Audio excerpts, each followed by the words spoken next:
विहान का शरीर धीरे धीरे आसमान में ऊपर उठने लगा था।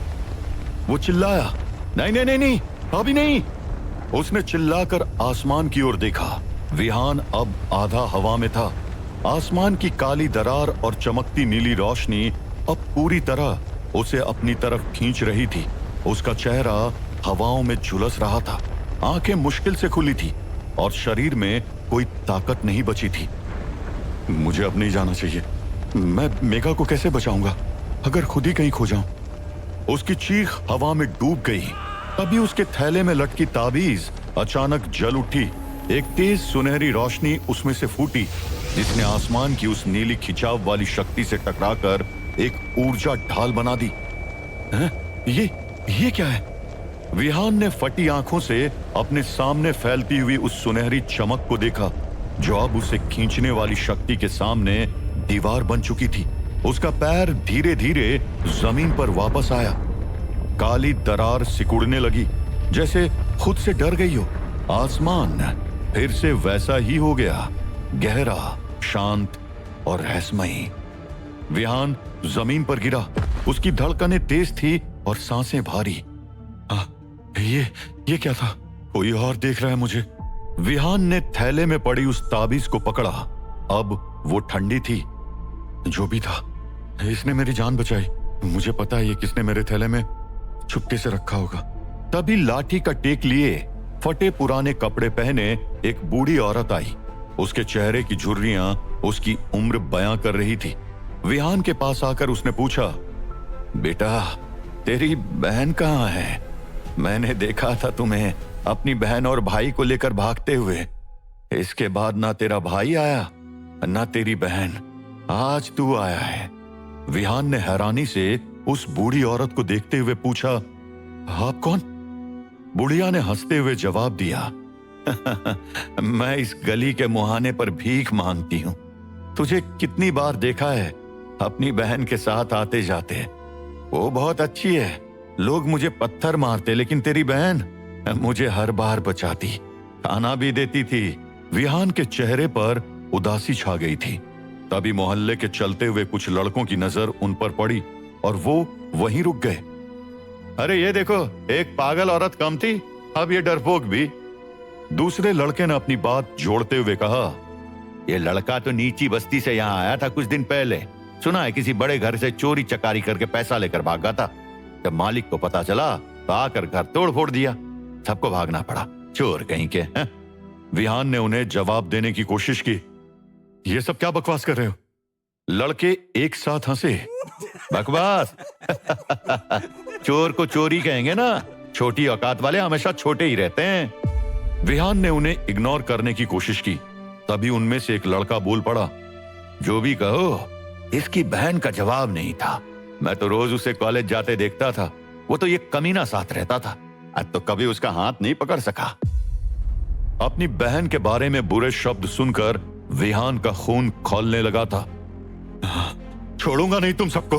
वो उन लड़कों की ओर दौड़ा, लेकिन तभी उन लड़कों ने पत्थर उठाकर उस पर फेंकना शुरू कर दिया। वो बूढ़ी औरत तुरंत वहां से भाग निकली। विहान भी लड़खड़ाकर नीचे गिर पड़ा। अरे दो चार छोटे पत्थर नहीं संभाल सकता, चला हमें पकड़ने, साला चोर।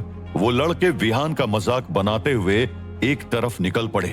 विहान मन महसूस कर रह गया, लेकिन विहान के लिए सबसे ज्यादा जरूरी था अभी मेघा का पता लगाना। विहान उठकर धीरे धीरे अपने घर की तरफ बढ़ा। अब वो घर खंडहर में बदल चुका था। मंदार की शैतानी छाया ने यहां सब कुछ तहस नहस कर दिया था। दीवारें जली हुई थी, छत का एक हिस्सा ढह चुका था और जमीन पर बिखरा हुआ सामान उस दिन की तबाही की गवाही दे रहे थे, जब विहान अपने भाई महेश और बहन मेघा को लेकर भागा था। उसने दरवाजे को हाथ लगाया, लेकिन बिना सपोर्ट का वो दरवाजा धड़ाम से नीचे गिर पड़ा। गिरे दीवारों के मलबों की धूल उड़कर सीधे विहान के चेहरे पर आई। अंदर अंधेरा था। वो धीरे धीरे अंदर दाखिल हुआ। उसके जूतों के नीचे कांच और लकड़ी के टुकड़े चटक रहे थे। चारों ओर टूटी हुई कुर्सियां, जमीन पर बिखरे कांच और दीवारों पर पड़ी गहरी दरारें उसे घूरने लगी। विहान एक कुर्सी के पास जाकर रुक गया। उसकी आंखें भर आई। वो बुदबुदाया, यहीं यहीं मेघा बैठी थी उस दिन, यहीं बैठकर राखी बांधी थी और मैंने कहा था कि मैं तुम्हारी रक्षा करूंगा। वो घर के उस कोने की तरफ गया जहां परिवार एक साथ खाना खाया करता था। मेज टूट चुकी थी और उस पर रखी मिट्टी के हांडी के टुकड़े बिखरे थे, जिसमें से रबड़ी और मिठाई निकलकर धूल में मिल चुकी थी। विहान ने उस धूल में मिली उस सूखी रबड़ी को उठाकर उसे सीने से लगाया और कहा, मेघा, तुम्हें पसंद थी नहीं रबड़ी? राखी बांधते हुए भी तुमने आखिरी बार यही रबड़ी खिलाई थी मुझे। मैं तुम्हें उस दिन क्यों नहीं बचा पाया?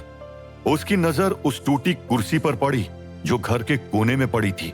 वो कुर्सी जहां महेश बैठकर अखबार पढ़ता और विहान को जीवन के सबक सिखाता था। विहान ने कुर्सी को हाथ से सहलाया जैसे वो महेश की मौजूदगी को महसूस करना चाहता हो। भैया, आप कहते थे दुनिया आसान नहीं है, लेकिन हिम्मत मत हार। मैंने हिम्मत नहीं हारी, लेकिन आपको खो दिया। उसका शरीर कांपने लगा। वो जमीन पर घुटनों के बल बैठ गया और उसके आंसू जमीन पर टपकने लगे।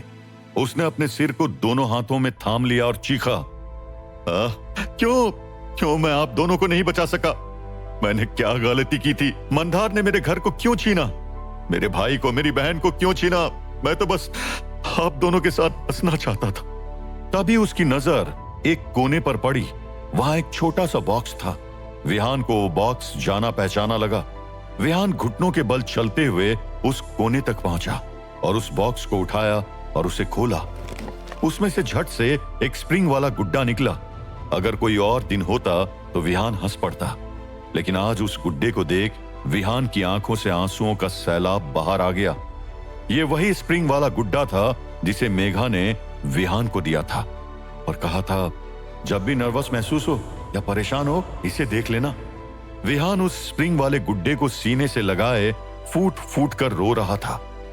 मेघा, तुम कहां हो? मैं तुम्हें ढूंढ लूंगा, मैं वादा करता हूं, मैं तुम्हें वापस लाऊंगा, लेकिन अगर तुम नहीं मिली तो मैं खुद को कभी माफ नहीं करूंगा।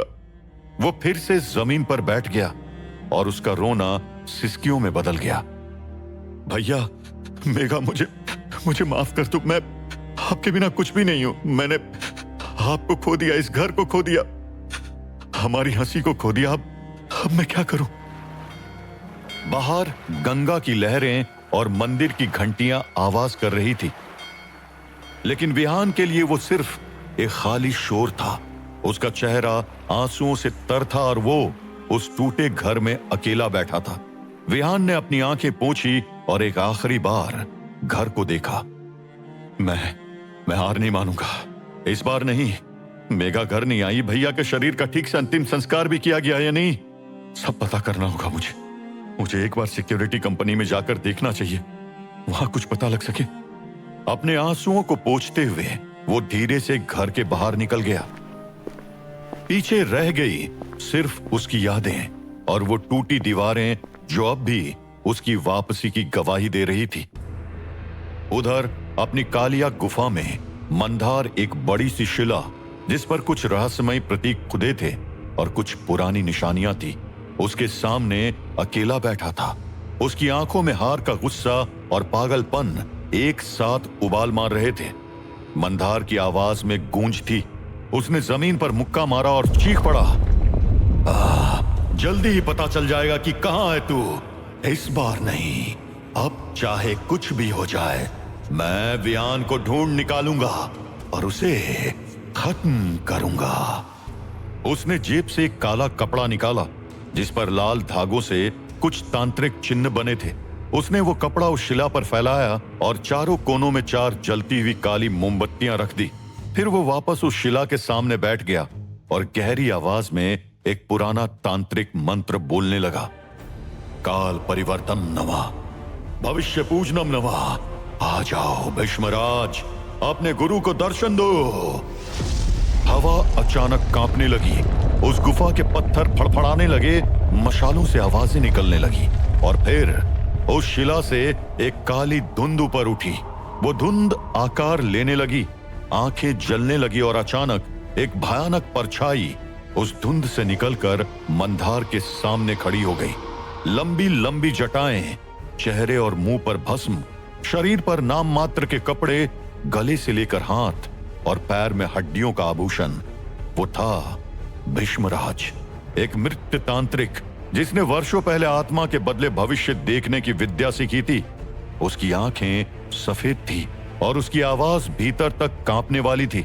भीष्मराज ने गरजती आवाज में कहा, क्यों बुलाया मुझे मंदार? तू जानता है हर बार की तरह कीमत लगेगी।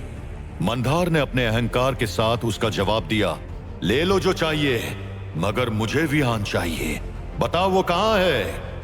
भीष्मराज ने सिर झुकाया और अपने मृत हाथ हवा में फैलाए। उसकी आंखों से काली रोशनी निकली और आकाश की ओर चली गई। कुछ क्षणों बाद उसका चेहरा काला पड़ा और उसने धीरे से कहा, समय लगेगा, जल्दी ही बताऊंगा कहां है विहान, लेकिन मेरी कीमत तैयार रख। 101 हांडी ताजा मानव का खून। मंदार ने गुस्सा दिखाते हुए कहा, कहां ना मिल जाएगा?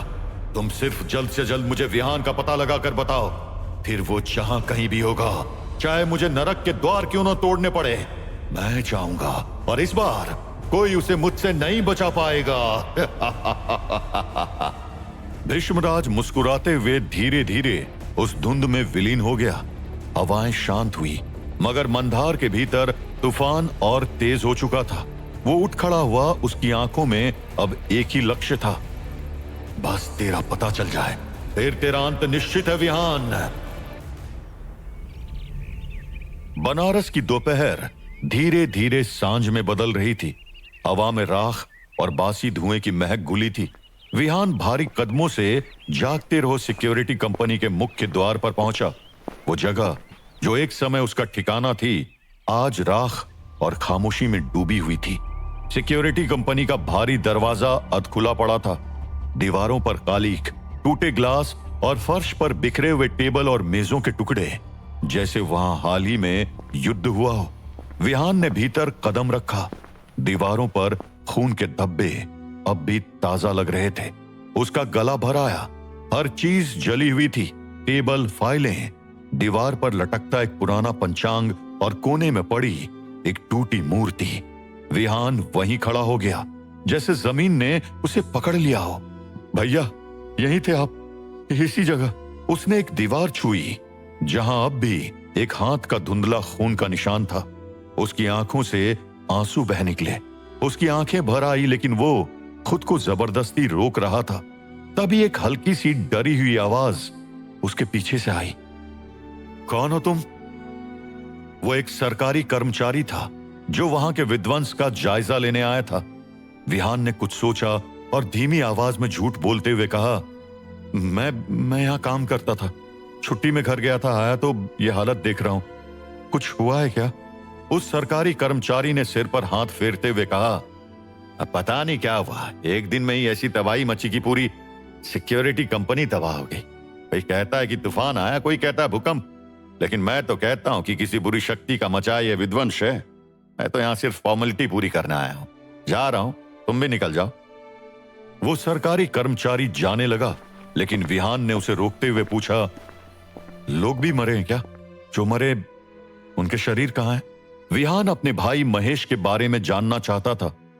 एक डर में कर्मचारी ने कहा, किसी भी शरीर में कुछ बचा था क्या? न चेहरा दिख रहा था, न हाथ पैर सही सलामत थे। जो भी थे सबकी काशी के सामूहिक शमशान क्षेत्र में अंतिम क्रिया कर दी गई। वो सरकारी कर्मचारी वहां से निकल गया। विहान वहीं जमीन पर बैठ गया। ना तो मैं आपको बचा पाया, ना आपको ठीक से विदा भी कर पाया। भैया माफ कर दो, सब मेरी गलती है। वो उठा, लड़खड़ाते कदमों से आगे बढ़ा उस गलियारे की ओर जो कांतार गेट की तरफ जाता था, मगर अंदर घना अंधेरा था। अचानक उसे कुछ महसूस हुआ, कोई उसके पीछे से गुजरा। एक झिलमिलाता काला सफेद सा आकार। विहान रुक गया, तुरंत पीछे घूमा। उसका शरीर कांप उठा। कौन है वहां? तभी पीछे एक चाकू उभरा जो विहान की तरफ बढ़ रहा था। विहान जिसे सामने ढूंढ रहा था, वो तो पीछे था, हाथ में चाकू लिए, विहान को मारने के लिए तैयार। कौन है वो? जो विहान के पीछे चाकू लिए उसे मारने के लिए तैयार खड़ा था। क्या मंदार और विहान एक दूसरे तक पहुंच पाएंगे? क्या होगा जब विहान को पता चलेगा कि मंदार ने मेघा को कितना तड़पाया? क्या विहान को मिलेगी उसकी बहन जिंदा, या मंदार ने कर दिया है उसका अंत? जानने के लिए सुनिए इस रोमांचक कहानी का अगला एपिसोड सिर्फ और सिर्फ पॉकेट एफएम पर।